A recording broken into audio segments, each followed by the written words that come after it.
अस्सलाम वालेकुम फ्रेंड। ये गाड़ी जब चल रहा था तो बहुत आवाज़ आ रहा था। तो जो पैसेंजर था इसमें तो वो लोग बहुत कंप्लेन दे रहा था कि गाड़ी से बहुत आवाज़ आ रहा है। तो आप लोगों को आवाज़ एक बार दिखा देता हूँ, आप लोग भी देख लीजिए कि किस तरह का आवाज़ है यहाँ पे। हालांकि अभी जो आवाज़ दिख रहा है आप लोगों को, इससे भी ज़्यादा आवाज़ जब गाड़ी चल रहा है इस टाइम हो रहा है। तो इसमें जो मोटर लगा हुआ था तो वो मोटर को चेंज करके दूसरा मोटर लगा लिया, फिर भी वैसा ही आवाज़ आ रहा है। मोटर तो नीचे भी एक बार चेक करके देखा था लेकिन मोटर से आवाज़ नहीं था। तो मैं दूसरा मोटर लगा के भी देखा, तभी भी आवाज़ इतना ही है। तो जो पड़ा हुआ है वो वाला मोटर लगा हुआ था, तो ये मोटर मैं दूसरा लगाया, तभी भी आवाज़ वैसा ही है। तो इसमें तो कंफर्म हो गया कि ये गियर बॉक्स से ही आवाज़ आ रहा है। तो देखिए गियर बॉक्स को तो मैं खोल लिया। आप देखते हैं इसको खोल के इसके अंदर क्या प्रॉब्लम हुआ है। तो देखिए गियर बॉक्स का नीचे का जो हिस्सा है वो टूटा हुआ है। तो यहाँ ये अगर टूटा हुआ है तो जाहिर है कि इसमें से ऑयल निकल गया होगा पूरा। इतना बड़ा टूटा हुआ है तो ऑयल तो रहेगा नहीं। तो देखिए हाथ से घुमाने पे भी आवाज़ आ रहा है गियर बॉक्स के अंदर से बहुत सारा। तो आज आप लोग सोचेंगे कि ये वाला जो गियर बॉक्स है इसको चेंज करना पड़ेगा, लेकिन हम इसको चेंज किए बगैर ही इसको रिपेयरिंग करके आप लोगों को दिखाएंगे। और इतना 100% गारंटी रहेगा कि इसमें से एक बूंद भी ऑयल नहीं निकलेगा। तो चलिए इसको खोल लेते हैं। आप लोग वीडियो पूरा देखिए तो आप लोग को भी पता चल जाएगा कि किस तरह से इसको सही किया। तो देखिए इसको खोलते ही क्या दिखा, देखिए पूरा गियर बॉक्स का जो पिनियम है वो टूट के पड़ा हुआ है अंदर। ऐसे भी दोनों तरफ का एक्सल लगा हुआ था बोल के गाड़ी चल रहा था, लेकिन इसका जो नट बोल्ट है देखिए पिनियम का, वो चारों नट खुला हुआ है। चारों पांचों जितना भी नट है सब खुला हुआ है और कुछ हिस्सा नीचे भी गिरा हुआ है। स्टार पिनियम वगैरह सब देखिए ऐसे ही पड़ा हुआ है, जब भी उसको उठाया तो सब ऊपर आ गया। तो इस गाड़ी का जो प्रॉब्लम था वो इसी गियर बॉक्स में ऑयल नहीं था, इसके वजह से इसका जो पिनियम है वो ख़राब हो गया। तो चलिए हम इसको पिनियम को चेंज करेंगे और इसका जो बेयरिंग है उसको भी ग्रीस कर देंगे। और फिर जो इसका गियर बॉक्स टूटा हुआ था उसको भी हम रिपेयरिंग करके आप लोगों को दिखाएंगे। एक ऐसा टेक्निक दिखाएंगे जिससे आप ऐसे टूटा हुआ जो गियर बॉक्स रहेगा उसको आराम से सही करके लगा सकते हो। गियर बॉक्स को चेंज करने की ज़रूरत नहीं है उसमें। तो देखिए ये सब पड़ा हुआ था गियर बॉक्स के अंदर ही। हालांकि दोनों साइड के एक्सेल लगा हुआ था बोल के गाड़ी चल रहा था, लेकिन इसमें नट बोल्ट एक भी नहीं लगा हुआ था, पूरा नट खोल गया था इसका। तो हम इस पिनियम को पूरा ही चेंज कर देंगे, क्योंकि इसके अंदर का जो वाशर वगैरह है स्टार पिनियम वो ज़रा थोड़ा बहुत घिस गया है, तो उसको हम चेंज कर देंगे।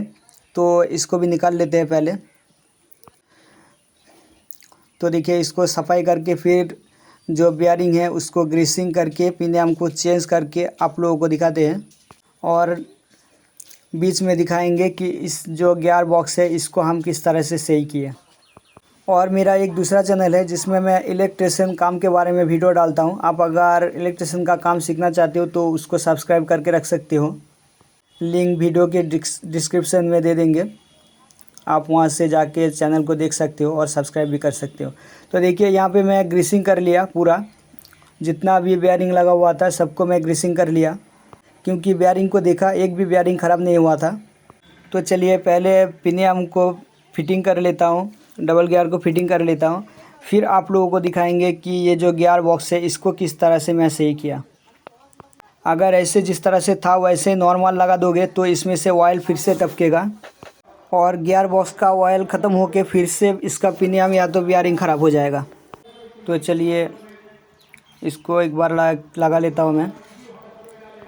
पहले हमको डबल गियर को लगाना है। तो देखिए डबल गियर को लगा लिया और इसका जो वाशर है वो ऊपर की तरफ है। देखिए डबल गियर का जो छोटा गियर है उसके ऊपर वाशर लगा हुआ है। बहुत सारे भाई लोग पूछते हैं कि वाशर किस तरफ देना है। अगर नीचे की तरफ दोगे तो डबल गियर थोड़ा ऊपर आ जाएगा और पिनियम में टच होके फिर से आवाज़ आएगा। तो वाशर जब देना है तो डबल गियर के ऊपर के साइड पे ही देना है। तो देखिए यहाँ पे मैं आटा लगा लिया सोल्यूशन। यहाँ पे आप रिजबॉन्ड सोल्यूशन जो आता है वो लगा सकते हो। तो मैं यहाँ पे लगा के फिर इसको फिटिंग कर लेता हूँ, ताकि साइड से भी लीकेज ना हो। जहाँ पे नट बोल्ट लगेगा जॉइंट से भी ज़रा सा भी लीकेज ना हो, क्योंकि वहाँ पे अगर आप सोल्यूशन नहीं दोगे तो वहाँ पे थोड़ा सा भी अगर गैप रह जाता है तो वहाँ से लीकेज होने का चांस रहेगा। तो इसका जो नट बोल्ट है उसको लगा लेता हूँ मैं और देखिए ये अभी भी है। तो इसको मैं क्या करने वाला हूँ, एम सील आटा यहाँ पे लगाने वाला हूँ, देखिए वो वाला। तो अगर ऐसे ही आप एम सील आटा वहाँ पे लगा दोगे तो वो नीचे की साइड में रहेगा, तो वो गिर जाएगा पूरा ऑयल फिर से, क्योंकि एम सील आटा तो ऑयल को रोकेगा लेकिन उतना नहीं रोक पाएगा अगर ये जो डिफेंस है वो नीचे की तरफ रहेगा तो ये टूटा हुआ हिस्सा। तो मैं क्या करूँगा, देखिए ये जो गियर बॉक्स है इसको खोल लेंगे। देखिए इस तरफ का जो नट है इसको भी खोल के गियर बॉक्स को घुमा के उल्टा कर देंगे पूरा, जिससे हमारा जो मोटर है वो पीछे की तरफ था, पीछे साइड पे, तो ये आगे साइड पे हो जाएगा। उस तरह से हम जो गियर बॉक्स है उसको खाली घुमा देंगे बस। और जो टूटा हुआ हिस्सा था गियर बॉक्स का वो ऊपर के साइड पे आ जाएगा, वो नीचे के साइड पे था तो वो सिंपल ऊपर के साइड पे आ जाएगा। तो देखिए मैं नट को खोल लिया। अब देखिए क्या कर रहा हूँ मैं, इसको सिंपल खाली ये नीचे के साइड पे था इसको घुमा के ऊपर के साइड पे कर दिया। तो देखिए अब जो आप यहाँ पे टूटा हुआ हिस्सा है वो ऊपर के साइड पे आ गया। तो अब यहाँ से लीकेज होने का चांस ही नहीं रहेगा, क्योंकि जो टूटा हुआ है वो ऊपर की तरफ आ गया। वहाँ पे सिर्फ आप एम सील आटा से वहाँ लगा दोगे एम सील आटा, तो वैसे ही वो रुक जाएगा। और जो अच्छा वाला है वो नीचे की साइड पे चला गया। तो अगर ऐसा केस आपके पास आता है तो इसी तरह से आप इसको सही करके दे सकते हो। गियर बॉक्स चेंज करने की ज़रूरत नहीं है। खाली इसमें क्या होगा, जो आपका मोटर था वो पीछे की तरफ था लेकिन वो आगे की तरफ चला जाएगा, डिफेंस के आगे की तरफ चला जाएगा, यही होगा खाली, बाकी कुछ प्रॉब्लम नहीं आएगा इसमें। और जिस तरह से गाड़ी चल रहा था उसी तरह से चलेगा गाड़ी।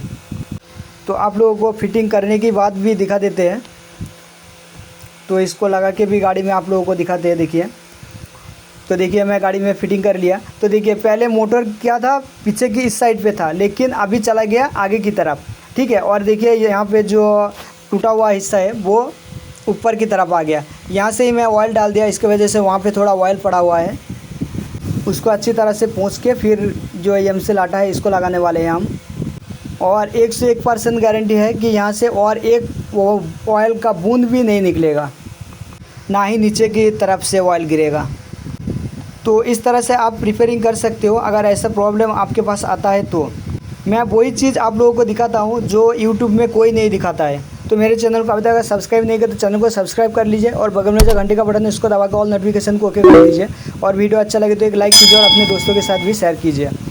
और मेरा एक दूसरा चैनल है NH खान इलेक्ट्रॉनिक्स, तो ये चैनल को भी जाके आप सब्सक्राइब कर सकते हो। चैनल का लिंक डिस्क्रिप्शन में दे दूँगे।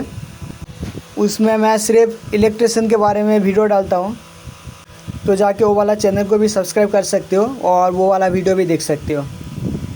तो देखिए यहाँ पे गुच्छा पड़ा हुआ है, इसको मैं चेंज कर दिया। अब ये तो फिटिंग हो गया। अब इसको चला के भी दिखाते हैं आप लोगों को।